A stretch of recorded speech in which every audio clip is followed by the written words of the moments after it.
Hello guys, welcome to my YouTube channel explanation with Dakshesh. आज मैं जो मूवी एक्सप्लेन करने जा रहा हूँ उसका नाम है डार्लिंग। मूवी स्टार्ट करने से पहले आपको मेरी वीडियो एक्सप्लेनेशन अच्छी लगी तो प्लीज़ वीडियो को लाइक, कमेंट और शेयर ज़रूर कर दीजिएगा और चैनल को भी सब्सक्राइब कर दीजिएगा। साथ में बेल आइकन भी प्रेस कर दीजिएगा ताकि मेरी आने वाली वीडियो की नोटिफिकेशन आपको मिलती रहे। मूवी के स्टार्टिंग में हमें बद्रू नाम की लड़की को दिखाया जाता है जो अपने बॉयफ्रेंड हमजा से मिलने के लिए आई होती है। दोनों लोग बहुत टाइम से रिलेशनशिप। बद्रू हमजा से शादी करना चाहती थी लेकिन हमजा का कोई ठिकाना नहीं था, इसलिए शादी नहीं हो रही थी। लेकिन अब हमजा को इंडियन रेलवे में टीसी की जॉब मिल गई थी। अब दोनों शादी करने के लिए फैसला कर देते हैं। सीन शिफ्ट करके 3 साल के बाद का दिखाया जाता है, जहां दिखाया जाता है कि हमजा और बद्रू शादी करके रह रहे होते हैं।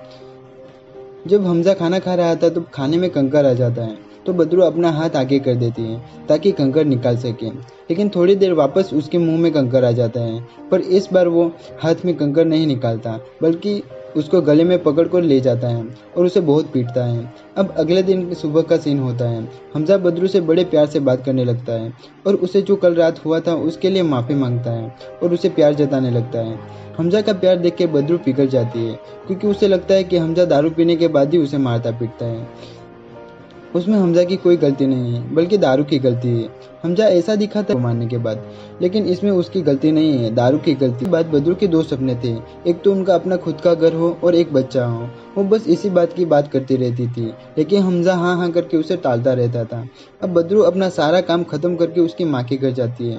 उसकी माँ का घर 2-4 घर छोड़ने के बाद ही था। उसकी माँ को पता है कि हमजू बद्रू को बहुत मारता पीटता था।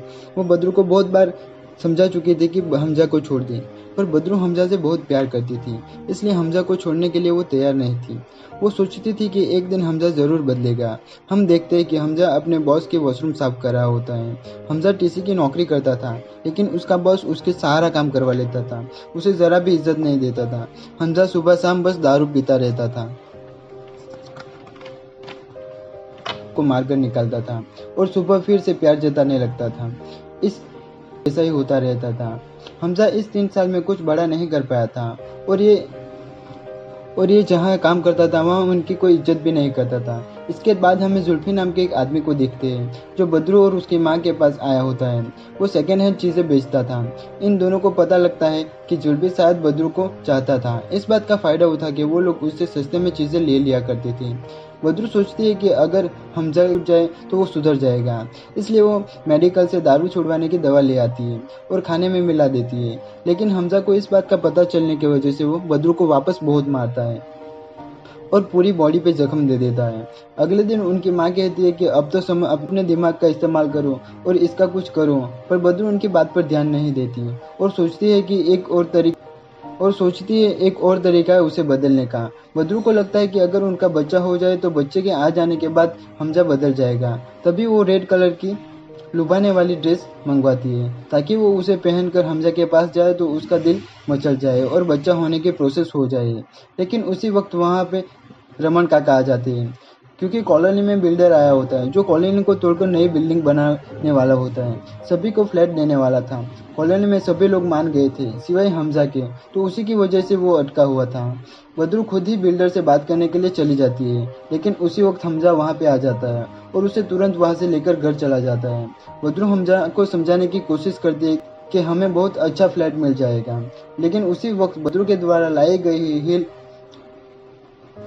वाली से लगता है कि वो बद्रू स्टाइलिश बनने की कोशिश कर रही है और हमजा उसे सैंडल से उसकी उंगली पे मारता है। बद्रू उसे समझाने की बहुत कोशिश करती है, लेकिन हमजा उसकी कोई बात नहीं समझता और उसे खूब मारता है। अगले दिन हमजा फिर से प्यार जताने के लिए बद्रू को मनाने आता है, लेकिन इस बार बद्रू नहीं मानती, तो हमजा गुस्सा करके वहाँ से चला जाता है, जिसे पता चलता है कि वो सुबह बस ऐसे ही प्यार जताता रहता था, लेकिन अंदर से वो वैसा ही होता है जैसा दारू पीने के बाद बन जाता है। और गलती दारू की नहीं बल्कि खुद हमजा की थी। वो अपनी खुद की सोच के बद्रू पे जुल्म करता था। बद्रू को बहुत ज़्यादा गुस्सा आ रहा था, तो वो गुस्से में घर की सारी चीज़ें तोड़ने लगती है।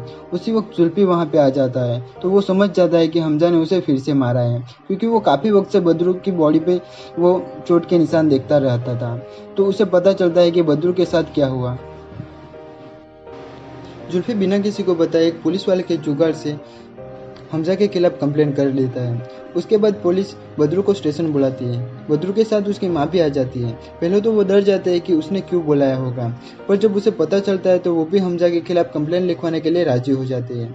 पुलिस वाले को भी बद्रू की चोट के निशान साफ दिखाई दे रहे थे, तो उसे भी समझ आ गया था कि हमजा बद्रू पर जुल्म करता रहता होगा, इसीलिए उसे सपोर्ट करने के लिए वो कंप्लेंट लिखने के लिए तैयार हो जाता है। तभी बद्रू आखिरी में हमजा को मिलने के लिए जाती है, तो हमजा नाटक करते हुए उसके सामने रोने लगता है और अपने आप को बुरा भरा बोलकर ड्रामा करने लगता है। उस तरफ माँ कंप्लेंट लिखते समय बोलती है, ना जाने मर्द दारू पीने के बाद क्यों हैवान बन जाते हैं। तो पुलिस ऑफिसर एक ही बात बोलता है कि औरत उसे बनने देती है। इस तरफ हमजा ये भी कहता है कि अगर उनका बच्चा होगा तो वो दारू पीना छोड़ देगा, और मगरमच्छ के आंसू बहाने लगता है और उसे सारी बातें कहने लगता है। बद्रू एक बार फिर से उसकी बात में आ जाती है और कंप्लेन वापस लेने के लिए कहने लगती है।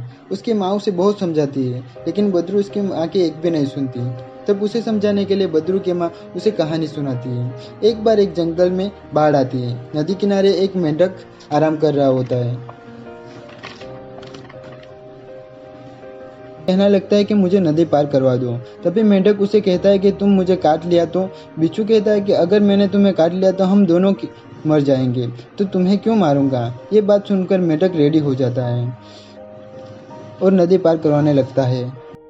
पर जैसे ही वो डंक उठाया और मेंढक को काट लिया। मेंढक ने पूछा, तुमने ऐसा क्यों किया? तो वो कहता है कि मैं बिच्छू हूँ, काटना मेरी फितरत है। उस कहानी से माँ बद्रू को समझाने की कोशिश करती है कि कुछ मर्द लोग बिच्छू की तरह होते हैं जो कभी नहीं बदलते। बद्रू थोड़ी देर सोचने के बाद कहती कि ये कहानी आपकी है, क्योंकि पिताजी आपसे प्यार नहीं करते थे, इसलिए वो आपको छोड़कर चले गए थे। पर मैं और हमजा आप जैसे और अब्बू जैसे नहीं हैं। असल में बात यह थी कि बद्रू जब छोटी थी तभी उसके पिताजी उसे घर छोड़ के चले गए थे। तो माँ ने बहुत सारी जगह काम करके बद्रू को अकेले ही पाला था, और वो उन्हें छोड़कर क्यों गए, कहाँ गए और किसी को मालूम नहीं था। उसके बाद दिखाया जाता है कि सभी लोग टैक्सी में घर जा रहे थे, तो हमजा को लगता है कि माँ ने उसकी कंप्लेंट कर दी, इसलिए उन्हें अजीब तरीके हुए परेशान करने लग जाते हैं। माँ उसका हाथ पकड़कर कहती है, जो लोग औरत पर हाथ उठाते हैं उसे नामर्द कहते हैं। इस बात पर हमजा को गुस्सा आ जाता है और माँ को गुस्सा मार देता है। माँ तभी टैक्सी से उतर जाती है और बद्रू से कहती है, आज तुम्हें क्या चाहिए। इतना सब होने के बाद भी हमजा बद्रू के खिलाफ नहीं होती, तो माँ अब उसे कभी भी बात नहीं करने का सोचकर चली जाती है। इसके बाद सीन 1 महीने के बाद का दिखाया जाता है। हम देखते हैं कि हमजा अपने ऑफिस में मस्ती कर रहा होता है कि तभी उसे पेट में राइट साइड दर्द होने लगता है। वो डॉक्टर के पास तुरंत चला जाता है। डॉक्टर उसे बताते हैं कि ज़्यादा दारू पीने से उसका लीवर खराब हो चुका है, अच्छा होगा कि तुम दारू छोड़ दो, नहीं तो थोड़े दिन के बाद तुम्हारी टिकट कट जाएगी।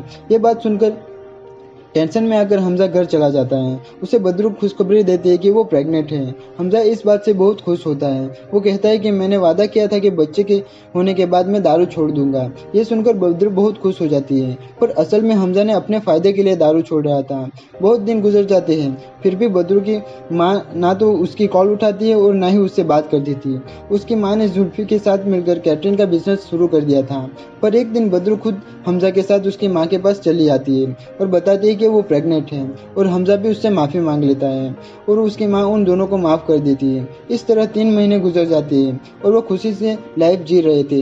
लेकिन एक दिन हमजा को पता चलता है कि उसके खिलाफ कंप्लेंट जुल्फी ने की थी, इसलिए हमजा जुल्फी से बात तो जुल्फी समझ जाता है कि हमजा को सब मालूम पड़ चुका है और जुल्फी फ़ोन करके ये बात बद्रू को बता देता है।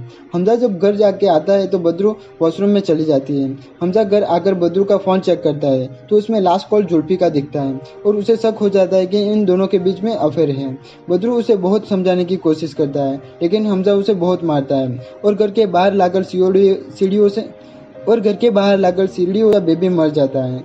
इससे बद्रू को बहुत सदमा लगता है। वो बहुत रोने लगती है और हॉस्पिटल की विंडो से सुसाइड करने वाली होती है, लेकिन कुछ सोच कर वो अपने घर आ जाती है और उस गोली को हमजा को पिलाकर उसे एक चेयर से बांध देती है और अपनी माँ को कॉल करके बुला लेती है, जहाँ पर उनकी माँ हमजा को मारकर ठिकाने लगाने के आइडिया दे रही थी। बद्रू कहती है कि वो हमजा को मारना नहीं चाहती, जो को हमजा सहेगा, इसलिए उसका जब भी मन करता है वो हमजा को मारने लगती थी और उसे टॉर्चर करती रहती थी। इन सब में जुल्फी भी उनका साथ दे रहा था। अब एक दिन बद्रू अपनी रेड ड्रेस पहनकर हमजा के पास आती है और अपने घर के बेचने के लिए पेपर पे साइन करने के लिए कहती है, ताकि उसे घर के बदले फ्लैट मिल सके, लेकिन हमजा मना करता है।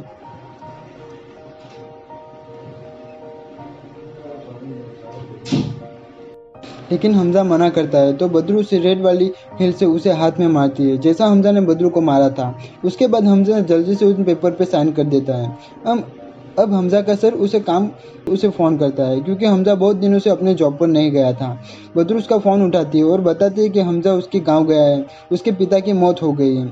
इस तरफ हमजा को एक कांच का टुकड़ा मिल जाता है जिससे वो अपने हाथों को खोल देता है और बदरू को मारने के लिए किचन में आता है, लेकिन उसकी माँ वहाँ आकर हमजा को बेहोश कर देती है और उसे फिर से चेयर से बांध देती है। उसकी माँ अपने पड़ोसी उसकी कसाई कासिम के पास आती है और उससे नशे की दवाई मंगवा लेती है और वो दवाई हमजा को देती है, जिससे हमजा अनकॉन्शियस रहता है, जिससे ना तो वो पूरी तरह बेहोश रहता था, वो सही से बोल भी नहीं पाता था। दूसरे दिन हमजा का सर घर आ जाता है, इसलिए बदरू हमजा को नशे की डबल डोज देकर रूम में सुला देती है। हमजा का सर उन्हें आके बोलता है कि उन्हें हमजा के गांव में कॉल किया था।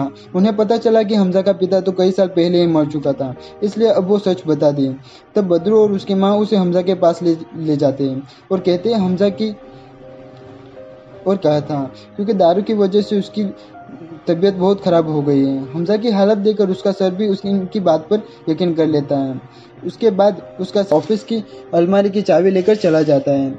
जुल्फी फ़ोन करके बताता है कि पुलिस उन पर शक हो गया है, इसलिए बदरू और उनकी माँ पुलिस स्टेशन आते हैं और हमजा के मिसिंग की कंप्लेंट लिखाते हैं। लेकिन पुलिस वालों को लगता है कि बदरू और जुल्फी का चक्कर चल रहा है, इसलिए उन्होंने ही हमजा को मारकर ठिकाने लगा दिया होगा। तो वो लोग हमजा के घर पर जाने की बात करते हैं। दूसरी तरफ हमजा जुल्फी को अपनी मीठी मीठी बातों में फंसा कर कहता है कि वो उसे जाने दे, वो किसी को कुछ नहीं कहेगा, वो हमेशा के लिए अपने गांव चले जाएगा। इसलिए जुल्फी हमजा को छोड़ देता है और पुलिस जब हमजा के घर पहुंचती है तो उसे हमजा नहीं मिलता, इसलिए पुलिस हमजा को पकड़कर कहती है कि उसी ने हमजा को मारा होगा क्योंकि वो बदरू से प्यार करता है। इस पर जुल्फी कहता है वो बदरू से नहीं उसकी माँ से प्यार करता है। ये सुनकर सब चौंक जाते हैं और बदरू की माँ शर्माने लगती है। तभी पुलिस वालों को पुलिस स्टेशन से स्टेशन जाने लगती है। तो जुल्फी कहता है मैं सबको सच बता देगा, तो उसे रोकने के लिए बदरू की माँ उसे किस करने लगती है। इस तरफ हमजा पुलिस स्टेशन में सब कुछ बताने लगता है, लेकिन नशे की डोज की वजह से वो कुछ ठीक से बता नहीं पाता। तो भी बदरू वहाँ आके कहती है कि ज़्यादा दारू पीने की वजह से हमजा की हालत बहुत ख़राब हो गई है, इसलिए वो उन्हें घर ले जा रही है। घर जाकर वो फिर से हमजा को बांध देती है और अब डिसाइड करते हैं कि वो हमजा को मार देंगे क्योंकि अगर उसे छोड़ दिया गया तो वो फिर से वापस आ जाएगा, कि उसे शराब पिलाने के बाद उसे छत से गिरा देंगे, जिससे पुलिस को लगेगा कि शराब के नशे में पैर फिसलने से उसकी मौत हो गई। जब वो लोग हमजा को छत पर ले जाकर नीचे गिराने वाले होते हैं तब तो वो बदरू से कहता है कि सबको बता देगा कि वो टॉर्चर करता था और आगे से उससे कुछ भी हुआ तो उसका जिम्मेदार खुद होगा। बदरू हमजा का वीडियो रिकॉर्ड कर लेती है और उससे हमजा अब बदरू ये भी है तो पीछे से बदरू और उसकी माँ उसे बेहोश कर देती है और वो लोग उसे बेहोश करके रेलवे ट्रैक पर बांध देते हैं। लेकिन ट्रेन आने से पहले बदरू कहती है कि मैं बिच्छू नहीं हूँ, मैं मेंढक हूँ, मैं उसकी तरह बिच्छू नहीं बन सकती। अगर मैंने उसे मारा तो वो हमेशा मुझे याद रहेगा। वो हमजा को खोल देती है, लेकिन हमजा अपनी हरकत से आ जाता है, वो सबको सब कुछ बचा देगा और उनको नहीं छोड़ेगा। तभी एक ट्रेन आकर हमजा को उड़ाकर चली जाती है। उस वक्त हमें एक सीक्रेट पता चलता है कि बदरू के पिता उन्हें छोड़कर नहीं गए थे, उसकी माँ ने उसे मार दिया था। दूसरे दिन हमजा के सर अब बदरू अकेली अपनी जिंदगी गुजार रही थी। वो काफ़ी खुश थी। अब उसके चेहरे पे कोई निशान नहीं थी बल्कि मुस्कान है। और इसी के साथ ये मूवी यहीं पे ख़त्म हो जाती है। Thanks for watching.